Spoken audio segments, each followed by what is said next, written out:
Dream job ఆదిత్యతోనే సాధ్యం. Aditya degree colleges admissions open. For more information visit our website. ఉరుమురివి మంగళం మీద పడ్డట్టు రాష్ట్రంలో ఏ సంఘటన జరిగినా అది పవన్ కళ్యాణ్ మెడకు చుట్టే ప్రయత్నం వరుసగా జరుగుతుంది. తిరుపతిలో గోశాల సంఘటన తర్వాత మాజీ మంత్రి రోజా చేసిన వ్యాఖ్యలు మరొకసారి వివాదాస్పదంగా మారుతున్నాయి.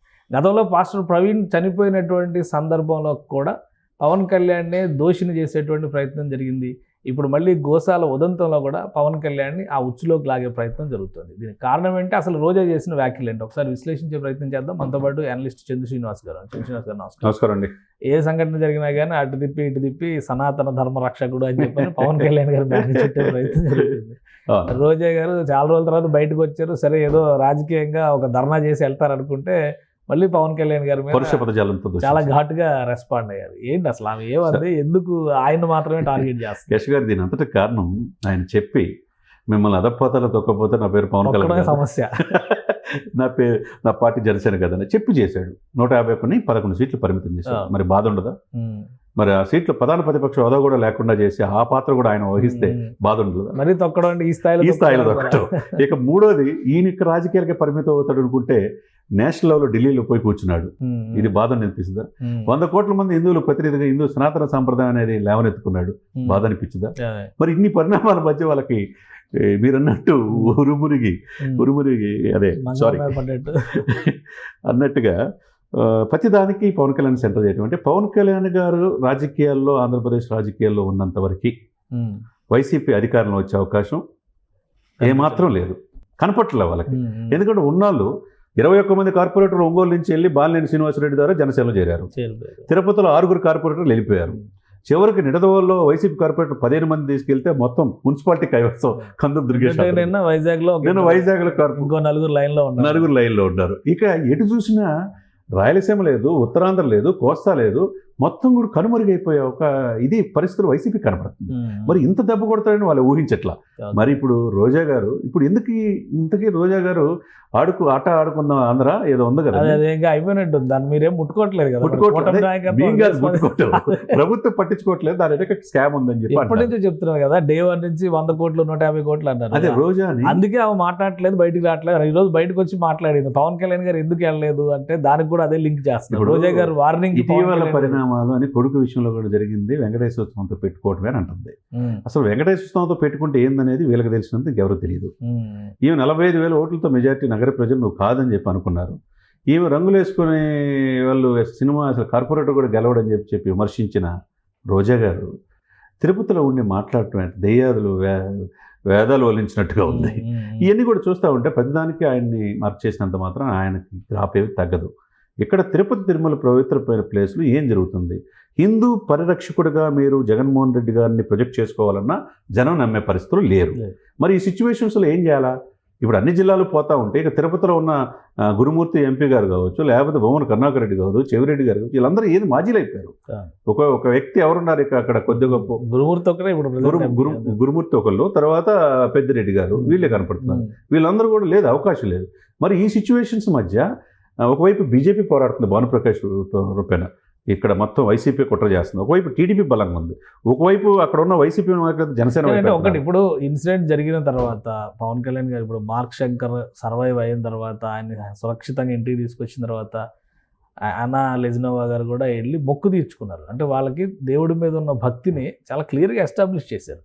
ఇందులో పవన్ కళ్యాణ్ గారికి శాపం లేదంటే హెచ్చరిక లేదా పవన్ కళ్యాణ్ గారు చేసిన తప్పుల వలన ఈ ప్రమాదం జరిగింది అనే విశ్లేషణ కొద్దిగా ఆసక్తికరంగా ఉంది. అసలు ఏంటి ఆ ఉద్దేశం ఏంటి? ఎందుకు దీన్ని కలిపి చెప్పే ప్రయత్నం చేశారు? ఏంటంటే ఇప్పుడు పాస్టర్ ప్రవీణ్ మృతి ఎందుకు జరిగింది అనేది అశోక్ కుమార్ రాజు గారు పూసకొచ్చినట్టు చెప్పారు. అది అప్రస్తుతం. దానికి పెద్ద చేసిన కేఏ పాల్ గారు లేకపోతే ఇంకొకళ్ళు ఎవరు పాస్టర్ అజయ్ని అరెస్ట్ చేశారు, లింగం లేకపోతే హర్షకుమార్, వీళ్ళంతా కూడా చివరి వరకు ప్రయత్నం చేస్తున్నారు. నిన్న హైకోర్టులో కూడా కేఏ పాల్ కూడా జరుగుతుంది. ఇవన్నీ కూడా సరే, ఇవన్నీ కూడా ఏంటంటే ఎక్కడో జరిగిన ఇన్సిడెంట్కి ఆయన ముడిపెట్టడం కాదు. 165 దేవాలయాల మీద గత 5 సంవత్సరాలు జరిగినప్పుడు అంతర్వేదులు రథం తగలబెట్టినప్పుడు పిచ్చోడు తగలబెట్టాడు అన్నారు. అప్పుడు ఏం మాట్లాడలేదు వీళ్ళంతా హిందూ ధర్మ పరిరక్షకులు. ఏమనాలి వీళ్ళని? వీళ్ళంతా ఏంటంటే ఇప్పుడు ఆ అవకాశం అందిపుచ్చుకొని ఏదో మాట్లాడాలని మార్క్ శంకర్కి ఈ పరిణామాలు దానికి పవన్ కళ్యాణ్ గారు దానికి పవన్ కళ్యాణ్ని ఇది చేసుకుంటే ఎంతవరకు సమంజసం? అసలు మీకోసం మీ అపవిత్రమైన లడ్డు కోసం ఆయన 11 రోజులు పాశ్చాత్య దీక్ష కాలినడకన వెళ్ళి చేయటం అవసరమా? ఈ హిందూ సమాజం కోసం చేశాడు తప్పితే తన బిడ్డ కోసం కూడా చేయాల. ఇప్పుడు ఆ బిడ్డ కోసం అన్నాలజనో వెళ్ళి బొక్కు తెచ్చుకొని తలనీలాలు సమర్పిస్తే రోజా గారు తలనీలాలు సమర్పించమని నమ్ముతారు? హిందూ ధర్మ పరిరక్షణకి జగన్మోహన్ రెడ్డి గారు రోజా గారు చిత్తశుద్ధితో ఉన్నారని ప్రజలు విశ్వసిస్తారు. ఇద్దరు తలనీలాలు ఇవ్వాలా, రోజా గారు ఇస్తే సరిపోతుంది. రోజా గారు ఇస్తే సరిపోతుంది. అదేవిధంగా భారతి గారితో పోయి జగన్మోహన్ రెడ్డి గారు పట్టు వస్త్రాలు ఇప్పటికైనా సమర్పించమనండి. దేవుడి మీద 5 సంవత్సరాలు నమ్మకం లేదు కదా, ఇంట్లో సెట్ చేసుకొని చేసుకున్నారు కదా, భారతి గారిని తీసుకెళ్లి పట్టు వస్త్రాలు సమర్పించుకొని అక్కడ పవన్ కళ్యాణ్ గారు భార్య అన్నాలజనలాగా డిక్లరేషన్, వాళ్ళ కూతురులాగా డిక్లరేషన్ సంతకం పెట్టమనండి. నమ్ముతారు హిందూ సమాజం. అంతేగాని హిందూ ధర్మ పరిరక్షకుడు మా జగన్మోహన్ రెడ్డి గారిని ప్రచారం చేసుకున్నంత మాత్రాన, తిరుమలలో అపవిత్ర జరిగిందని వీళ్ళు ఇచ్చేసి ర్యాలీలు చేసి రోడ్డు మీద పడుకున్నంత మాత్రాన ఎండలో కింద షర్టుతో పాటు లోపల బాడీ అంతా ఖాళీ చర్మం ఊడే పరిస్థితి ఉంటుంది తప్పితే ఏ ఉపయోగం లేదు.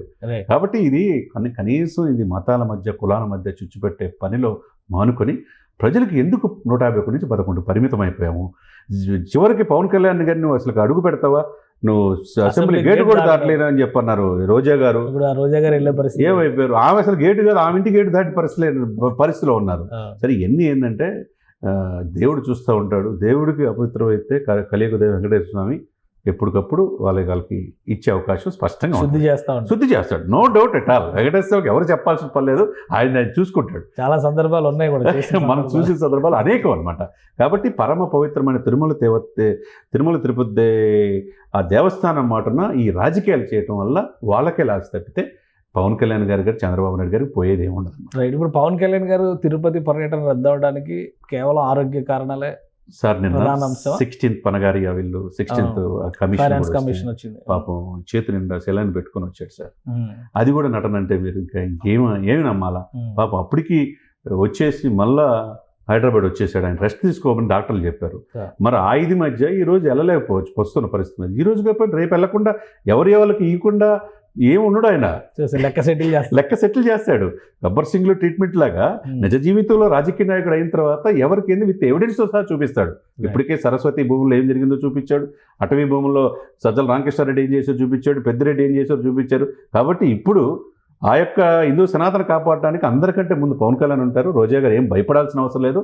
అన్నిటికీ లెక్కలు చేర్చే ఇదిలో పవన్ కళ్యాణ్ గారు వస్తారు. రైట్. థ్యాంక్ యూ చంద్ర శ్రీనివాస్ గారు. ఇది రోజా గారు చేసిన సవాళ్ల విషయంలో అనవసరమైన ఉలికిపాటు ఎక్కువ కనిపిస్తుందని చంద్ర శ్రీనివాస్ గారు విశ్లేషిస్తున్నారు. ఇక నిజంగా చిత్తశుద్ధి ఉంటే, హిందూ ధర్మం పైన ఆసక్తి అనురక్తి ఉంటే ముందు రోజా గారు తలనీలాలు సమర్పిస్తే ప్రజలు నమ్మే అవకాశం ఉంటుందని హెచ్చరిస్తున్నారు చంద్ర శ్రీనివాస్ గారు. ఇది స్పెషల్ డిస్కషన్. Keep watching.